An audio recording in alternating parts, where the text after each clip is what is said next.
Hey everyone, my name is Allan. I am a trans guy from Brazil, and this video has nothing to do with being transgender. Well, maybe it has, but we'll get to that later.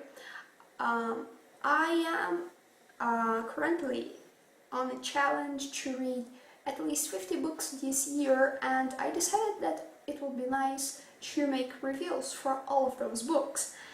And let's start by the first book I read this year, right? Because it's already the end of March. I probably have read some books by now. So the very first book I finished reading this year is called Under My Skin. It is an independently published book by an Australian author called Dooland, who's also known as Azzy on the internet. I'm going to read to you guys the synopsis for the book, and then you guys will understand why I said that maybe this has to do with being trans. Yes, this is a story about a trans person. Min Lee is a workaholic who can't say no. She substitutes sleep with Red Bull and, through a combination of repression and bad habits, has managed to score herself a luxury apartment, a fabulous boyfriend, and the approval of her billionaire CEO. Things are looking pretty awesome. Well, apart from those body image issues that constantly plague her. But Min thinks she's got everything worked out. She's arranged her comfort zone and has zero desire to look outside of it. Or so she tells herself. It's not until a troubled schoolgirl tracks her down from the internet, stalks her to her home, and noses her way into her life that Min begins to admit that something is wrong in her perfect world, that something that she's never thought about before and doesn't even want to think about. Something that has the power to ruin all her relationships and dismantle everything in her life she's worked so very hard for.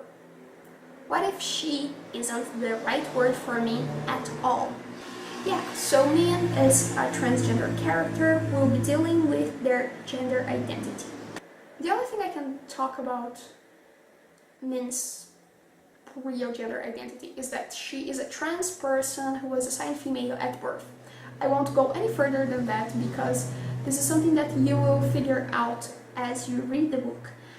And it's a very interesting story to read, so it's totally worth it. What can I tell you guys about Under My Skin? It's very relatable to anyone who's ever dealt with either gender or sexual orientation.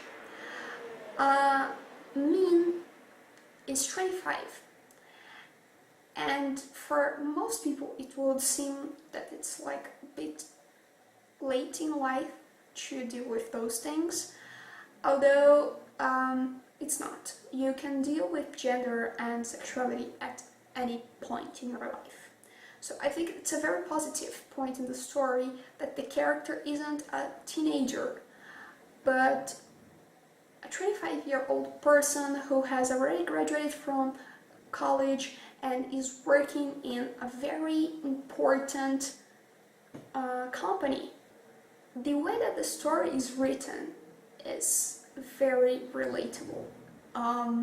There are some points in the story that can even trigger bad things in the reader. For me, it was especially dysphoria, although I will warn you guys that there are some points in the story that deal with suicidal thoughts and anxiety and depression, alcohol abuse, painkillers. There are some points in the story that are pretty heavy, but the story also has some very hilarious things, such as the moment that Min receives her very first binders and something else comes with the binders, and it was funny. I'm not going to say exactly what it was, although you probably have an idea, but I will let you guys get to that point. The characters in the story are great. Min is a very well written main character, and the story is told by their point of view. Min is the narrator of the story. They have a lot of strong points and a lot of flaws, and the only thing that I don't like about the construction of Min is the fact that their body type helps them pass very easily. Although Min deals with dysphoria just as any other trans person would, okay, which, thinking about it now, is actually a good point to show that even if you pass well, you can be triggered by dysphoria. But like, you have flaws and you have good traits in the character, and they're very talented and they have such a strong work ethics, but at the same time they drink a lot of wine and mix drinking with painkillers, and they refuse to deal with their feelings until it's too late, almost too late. Then we have Bree, who in the synopsis of the book is described as the troubled schoolgirl. Bree, at first I didn't like Bree, but as the story progressed, I saw that Bree was a real person. She had that exterior of cheery teenage girl from a crappy school, but there are a lot of stuff to that character. She's dealing with some tough stuff, and still she's adorable. I doubt people can read that book and not fall in love with Bree, because Bree is sweet. And talking about sweet, we have the sweet, poor baby Henry. I called him baby, but he's actually 32-year-old man. Henry is Min's boyfriend, and if you have ever watched Imagine Me and You, Henry is to Min what Heck was to Rachel. Yes, he's that good of a guy, and unfortunately he's doomed to heartbreak. And you feel sorry for him because Henry is perfect. Well, anyway, and then there's another main character in the story that's worth mentioning, who is Sarah. Sarah is probably Min's best friend. They work together, and Sarah is the kind of girl that you probably hate because she's beautiful, she's perfect, she has a great job, she's intelligent, she's funny, but she's also your best friend. She's definitely the best friend that Min needed to get through the stuff she's going through. So good for Min. And the bad guys in the story, which unfortunately are a lot, they're also interesting. We have Jason. Jason is Min and Sarah's boss. He's the manager where they work, and he is annoying, irritating. He's full of prejudice towards a number of groups. He is misogynistic, he's transphobic, he is xenophobic, he has prejudice against Muslims. He's terrible. I think he's not, the only reason that he's not homophobic is because Jason is gay.